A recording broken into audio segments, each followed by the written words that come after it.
નમસ્કાર દર્શક મિત્રો, આપ જોઈ રહ્યા છો વિક્રમ ન્યૂઝ। હવે જોઈએ અગત્યના સમાચાર। ઉપલેટાના ખીજડા શેરી ભોળાનાથના મંદિરે શાંતિ યજ્ઞ કરવામાં આવ્યો। ઉપલેટાના ખીજડા શેરી ભોળાનાથ મહાદેવ મંદિર ખાતે વિશ્વ શાંતિ યજ્ઞ કરવામાં આવ્યો।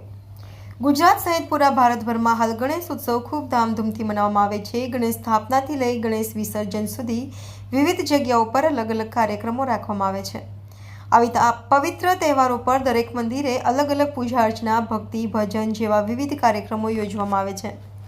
ત્યારે રાજકોટ જિલ્લાના ઉપલેટા ખીજડા શેરીમાં આવેલ ભગવાન ભોળાનાથ મહાદેવ મંદિર ખાતે પણ એક સુંદર આયોજન કરી વિશ્વ શાંતિ યજ્ઞ યોજાયો હતો।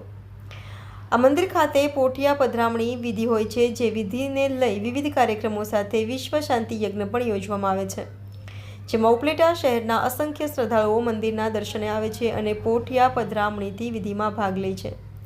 રિપોર્ટર ઇમરાન સરવદી સાથે કેમેરામેન ભાવેશ ગોહિલ, અભિક્રમ ન્યૂઝ, ઉપલેટા। જય ભોળાનાથ। મારું નામ મેઘા ગોસ્વામી છે અને અમે ખીજડા શેરીમાં રહીએ છીએ। અહીંયા અમારે ખીજડા શેરીમાં ભોળાનાથ મહાદેવનું મંદિર છે કે જ્યાં સર્વે ભક્તજનો સાથે મળીને મહાદેવનું પૂજન અર્ચના કરતા હોય છે। એમાં ખાસ કરીને તમે કદાચ જોયું હોય તો શ્રાવણ મહિનામાં દરેક સોમવારે અલગ અલગ પ્રકારના શણગાર કરવામાં આવે છે। તો અત્યારે અમારે જે પોઠીઓ એની જે એક વિધિ હોય છે કે એમને પધરાવતા પહેલા એક વિશ્વ શાંતિ યજ્ઞ કરવામાં આવે છે। તો તેનું આયોજન અમારી ગલીના લોકો દ્વારા કરવામાં આવ્યું છે, જેમાં ખાસ કરીને રાજુભાઈ, તેમનો પરિવાર તથા અન્ય લોકો એ ખૂબ જ મહેનત કરી છે। આના માટે તમે કોઈ પણ પ્રકારનું એક મનમાં સ્વાર્થની ભાવના રાખ્યા વગર એ લોકોએ મહાદેવની પૂજા અર્ચના કરીને આ યજ્ઞને સમૃદ્ધ બનાવવા માટે ઘણા દિવસોથી કામમાં લાગેલા છે અને ગલીના લોકોએ પણ આ બાબતને ખૂબ જ શું કહેવાય કે પ્રોત્સાહિત કરી છે।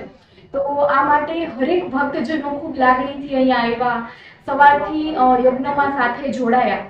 આ ઉપરાંત આ બધા જ લોકો માટે બપોરે તથા સાંજે જમણવારનું પણ આયોજન કરવામાં આવેલું છે અને જે યજ્ઞનું એક બીડું મૂકવાનું જે પ્રક્રિયા છે અને પ્લસમાં જે કંઈ બી યજ્ઞની પૂરેપૂરી વિધિ છે એ હેમે નદાએ કરેલી છે અને એ પણ કોઈ પણ પ્રકારની દક્ષિણા વગર કરેલી છે। તો એના માટે પણ હેમે નદાનો અમે ખૂબ દિલથી આભાર માનીએ છીએ। આ સિવાય જેટલા પણ લોકો, જેટલા શિવ ભક્તો અમારી સાથે આ જાત્રામાં કયો કે યાત્રામાં જોડાયા છે એ લોકોનો અમે દિલથી આભાર વ્યક્ત કરીએ છીએ અને અમે આશા રાખીએ છીએ કે બધા જ લોકો આ આધ્યાત્મિક વસ્તુને સમજે, એમાંથી પ્રેરણા લે અને કોઈ પણ પ્રકારના સ્વાર્થ વગર આ વસ્તુ આગળ ને આગળ વધતી રહે।